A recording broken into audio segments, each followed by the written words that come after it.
ನಮಸ್ಕಾರ. ನಾನು Vaibhavi Gopshetty, Vardhan fertility laparoscopy women's care ಸೆಂಟರ್ನ ಸಿಒ ಮತ್ತು ಕೌನ್ಸಿಲರ್.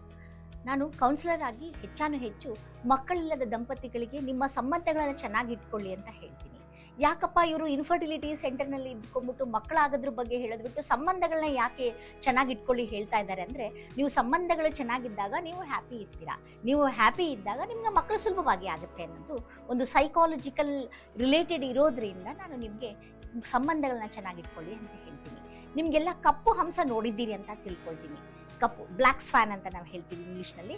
ಈ ಬ್ಲ್ಯಾಕ್ ಸ್ವ್ಯಾನ್ ಬಗ್ಗೆ ನಿಮಗೆ ಗೊತ್ತಿರಬೇಕು, ಇವ್ರದ್ದು ಎಷ್ಟು ಪ್ಯೂರ್ ಲವ್ ಇರುತ್ತೆ ಅಂತ. ಅದು ಹೇಗೆ ಪ್ಯೂರ್ ಲವ್ ಹೇಗಿರುತ್ತೆ ಅಂದರೆ, ಒಂದು ಗಂಡು ಹಂಸ ಒಂದು ಹೆಣ್ಣಿನ ಹಂಸ ಹತ್ರ ಯಾರಾದರೂ ಹತ್ರ ಬಂದರೆ ಅದು ಹೋಗ್ಲಿಕ್ಕೆ ಬಿಡೋದೇ ಇಲ್ಲ. ಹತ್ರ ಬಂದರೆ ಕೊಕ್ಕರಿಂದ ಕುಟ್ಲಿಕ್ಕೆ ಅಥವಾ ಸಾಯಿಸ್ಲಿಕ್ಕೆ ಟ್ರೈ ಮಾಡುತ್ತೆ, ಯಾರು ನನ್ನ ಹೆಣ್ಣಿನ ಹತ್ರ ಬರಬಾರ್ದು ಅಂತ. ಅಷ್ಟು ಪ್ರೊಟೆಕ್ಟಿವ್ ಆಗಿ ಇರುತ್ತೆ.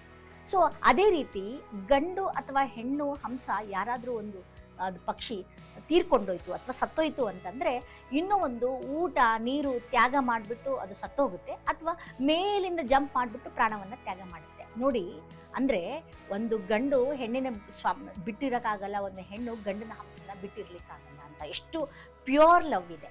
ನಾನು ಈಗ ಹೇಳ್ತಿರೋದು ನಿಮ್ಮ ಹುಡುಗಿಗೋಸ್ಕರ ಅಥವಾ ನಿಮ್ಮ ಹುಡುಗನಿಗೋಸ್ಕರ ನೀವು ಪ್ರಾಣ ತ್ಯಾಗ ಮಾಡಿ ಅಂತ ಹೇಳ್ತಾ ಇಲ್ಲ. ಇದ್ದಾಗ ಆ ಸಂಬಂಧಗಳಿಗೆ ಬೆಲೆ ಕೊಡಿ ಅಂತ ಹೇಳ್ತಾ ಇದ್ದೀನಿ.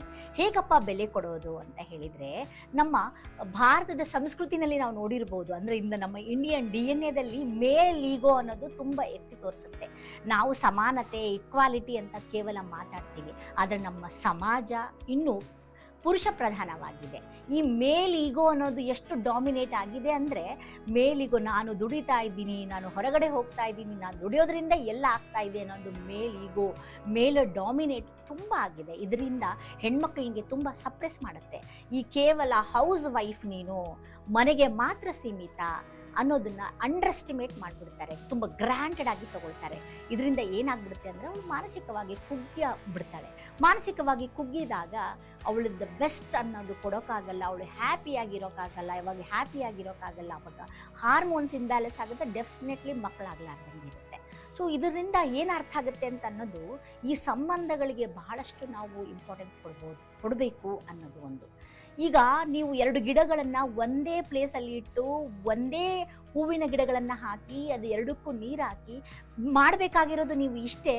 ಒಂದು ಗಿಡಕ್ಕೆ ನೀನು ತುಂಬ ಸುಂದರವಾಗಿದೆಯಾ, ನಿನ್ನ ಕಲರ್ ತುಂಬ ಬ್ಯೂಟಿಫುಲ್ ಆಗಿದೆ, ತುಂಬ ಗ್ರೀನರಿ ಆಗಿದೆ, ನಿನ್ನ ಪರಿಮಳ ಕಂಪು ಸೂಪರ್ ಆಗಿದೆ ಅಂತ ಹೊಗಳ್ಕೊಂತ ನೀರು ಹಾಕಿ ಬೆಳೆಸೋದಕ್ಕೂ, ಇನ್ನೊಂದು ಗಿಡಕ್ಕೆ ನೀನು ಸರಿಯಾಗಿಲ್ಲ, ನಿನ್ನ ಸ್ಟೆಮ್ ಎಷ್ಟು ಕೆಟ್ಟದಾಗಿದೆ, ಕೆಟ್ಟ ಕಲರು, ಚಿ ಅಂತ ಒಂದು ಬೆಳೆಸಿ, ಎರಡರಲ್ಲೂ ವ್ಯತ್ಯಾಸ ನೋಡಿ. ಯಾವುದನ್ನು ನೀವು ಹೊಗಳಿ ನೀವು ಬೆಳೆಸಿರ್ತೀರೋ ಅದು ತುಂಬ ಹರಳಿ ಹೋಗಿರುತ್ತೆ, ತುಂಬ ಕಂಪನ್ನು ಸೂಸುತ್ತೆ. ತುಂಬ ಪ್ರೀತಿಯಿಂದ ನೋಡ್ಕೊಂಡಿರ್ತೀರೋ ಅದು ಪರಿಮಳವನ್ನು ಸೂಸುತ್ತೆ. ಅದು ಯಾವುದಕ್ಕೆ ನೀವು ತೆಗಳಿ ಬೈದು ಬೆಳೆಸಿರ್ತೀರೋ ಅದು ಕೊರಗಿ ಕೊರಗಿ ಕೊರಗಿ ಒಣಗೋಗಿ ಕೊಳೆತೋಗಿ ಕೊನೆಗೆ ಸತ್ತೋಗ್ಬಿಡುತ್ತೆ. ಹಾಗೆ ಸಂಬಂಧ, ಯಾವಾಗಲೂ ಸಂಬಂಧವನ್ನು ಉಳಿಸ್ತಾ ಇರಬೇಕು ಅಂದರೆ ಆಗಾಗ ಹೊಗಳಿಕೆ ಮಾಡ್ತಾ ಇರಬೇಕು. Appreciation is very important. ಒಂದು ಏನಂತಾರಲ್ಲ, attention is very important.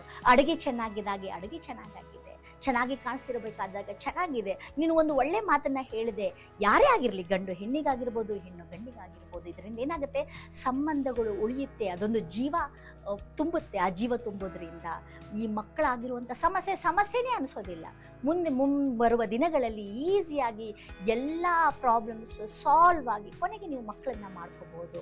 So ಸಂಬಂಧಗಳಿಗೆ ಭಾಳ ಬೆಲೆ ಕೊಡಿ. ನಿಮ್ಮ ಸಂಬಂಧಗಳನ್ನು ಉಳಿಸಿ ಬೆಳೆಸಿ, ಡೆಫಿನೆಟ್ಲಿ ನಿಮ್ಮ ಎಲ್ಲ ಸಮಸ್ಯೆಗಳಿಗೆ ಪರಿಹಾರ ಸಿಗುತ್ತೆ ಅಂತ ಈ ಸಮಯದಲ್ಲಿ ಹೇಳ್ತೀನಿ. Thank you.